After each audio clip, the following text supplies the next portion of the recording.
Hello everyone, this is Lata Akula. In this video, we are going to study about plastids.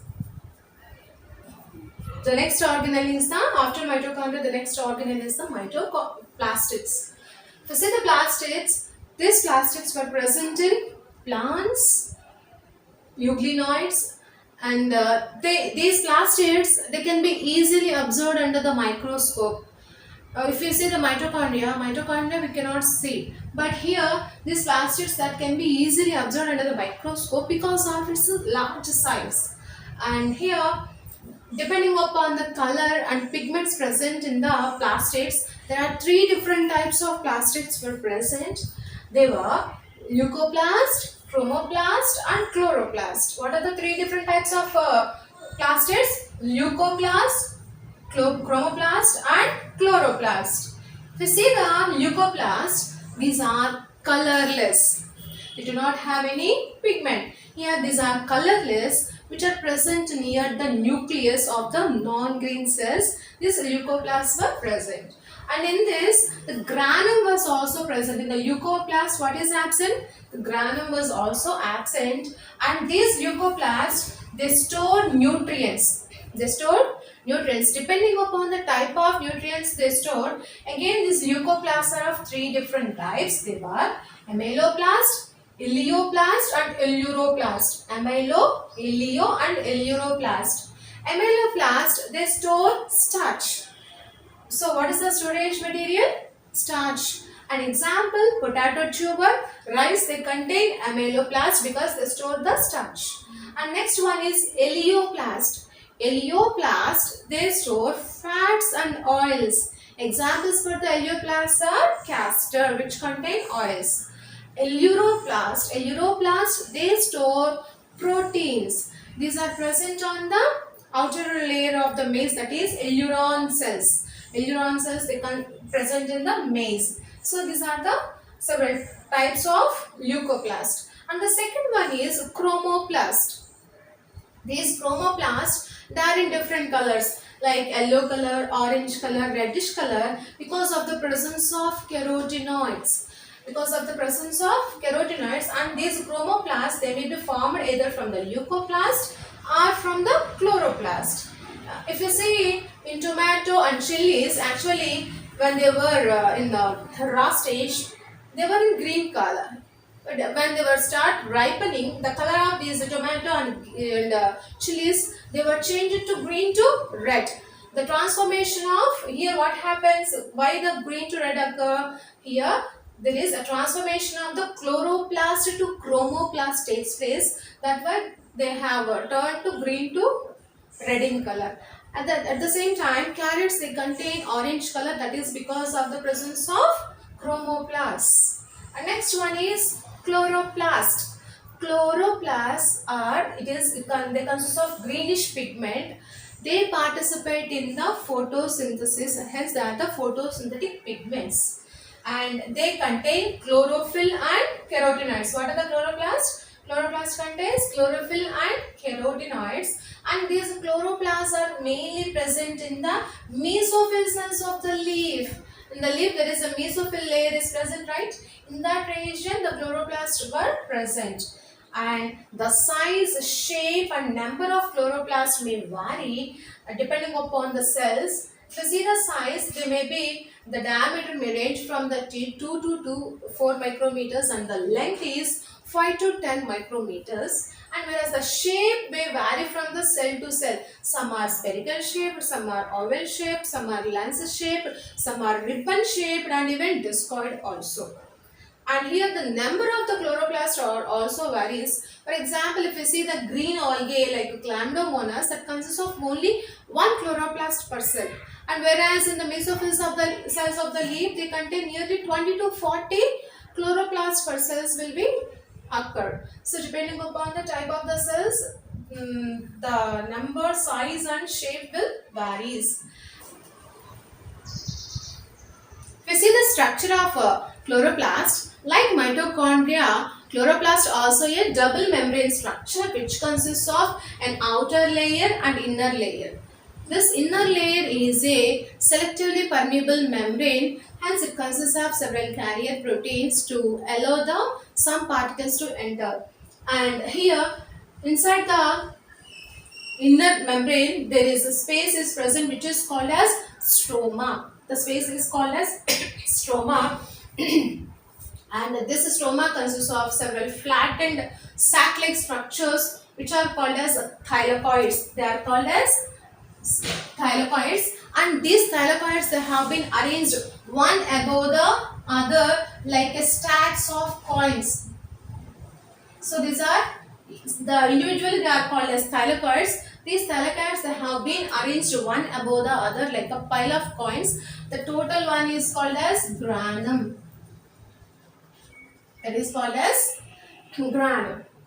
Here, these grana of the thylakoids of different grana that can be connected with one another by means of flattened tube-like structures called as stroma lamella. They are connected by stroma lamella, and the space present within the thylakoid is called as lumen.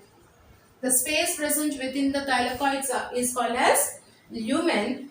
And if you see this, the stroma, it consists of this stroma consists of several enzymes for the carbohydrates and protein synthesis, and in addition to this it consists of a double-stranded DNA, ribosomes, and 70th type of ribosomes were present.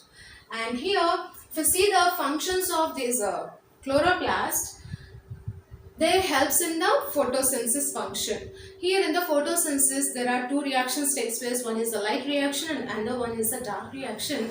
The light reaction of the photosynthesis takes place in the thylakoids, whereas the dark reaction takes place in the stroma of the chloroplast. And they store the starch. These are the sites for the storage of the starch also. So this is about the properties of plastics. And in the next video we are going to study about the ribosomes. Hello everyone, this is Lata Akula. In this video we are going to study about the next important topic, that is the ribosomes. So if you see the ribosomes was first discovered by George Pallard in the year 1953 in the animal cells. If you see these ribosomes under electron microscope, they appear like a dense particles within the cytoplasm. And these ribosomes they consist of rRNA and proteins, and they do not have any membrane. So there is no membrane in the ribosomes. And if you see the structure of the ribosomes, in the structure they consist of two subunits. One is the larger subunit and another one is the smaller subunit. The large subunit is the dome-like structure, and on which the smaller subunit is the cap-like structure was arranged. So above the larger subunit, it is like a cap-like structure arranged the smaller subunit. And these two subunits they have been attached when there is proper amount of magnesium ions are present within the matrix. If the magnesium ions are very low, then these two get detached. If again the magnesium ions concentration were increased, they get again associated with each other and form a dimer. And during protein synthesis, several ribosomes they were attached to a single mRNA. They were attached to a single mRNA, and that structure, several ribosomes attached to a single mRNA during protein synthesis to translate the mRNA into proteins. That structure is called as polyribosome or polysome or ergosome. What is the structure is called? Polyribosome or polysome or ergosome structure.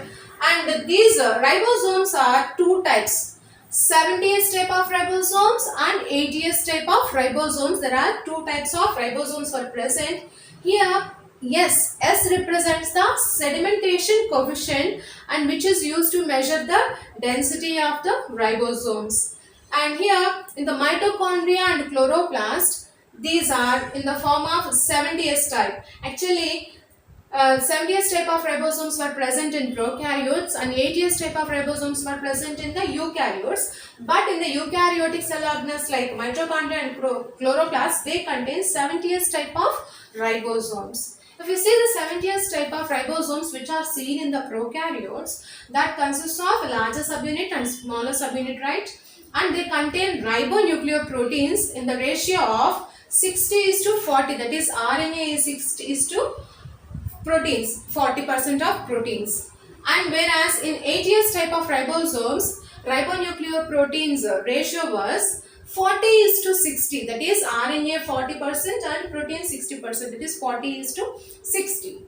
And if you see the structures of the 70th and 80th type of ribosomes, the 80th type of ribosome, it consists of two subunits, that is 60th and 40th subunits. The larger one is the 60th and the smaller one is the 40th. And this larger subunit, it consists of 40 proteins and 5.8 sRNA, 28 sRNA and 5 sRNA were present. Whereas 40th subunit, it consists of 33 proteins and a single 18 sRNA were present. Whereas in 70th type of ribosome, it consists of two subunits, that is 50th and 30th subunits. And this larger subunit, it consists of 34 proteins and 23 sRNA and 5 sRNA was present. Whereas in 30th subunit, it consists of 21 proteins and it consists of single 16 sRNA, whereas here it is 18 RNA. Sorry. And if you see the functions of these ribosomes, these are the sites for the protein synthesis. Protein synthesis takes place here.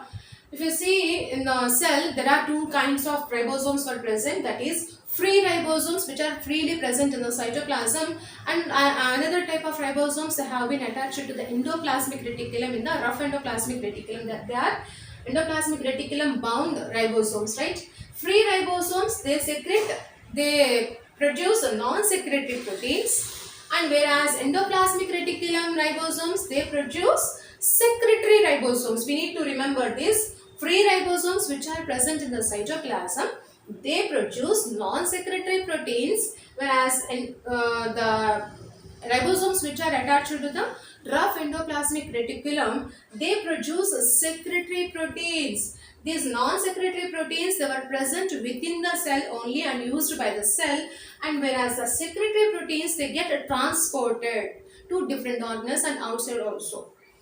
And these these ribosomes are also called as protein factories, where the proteins are released, and the newly synthesized proteins, they were processed by a kind of proteins called as chaperone proteins. These are the several properties and types of ribosomes, and with this we have completed the ribosomes. If you like my video, please like, share and subscribe to my channel Lata Akula Biology Tutorial. Please keep watching.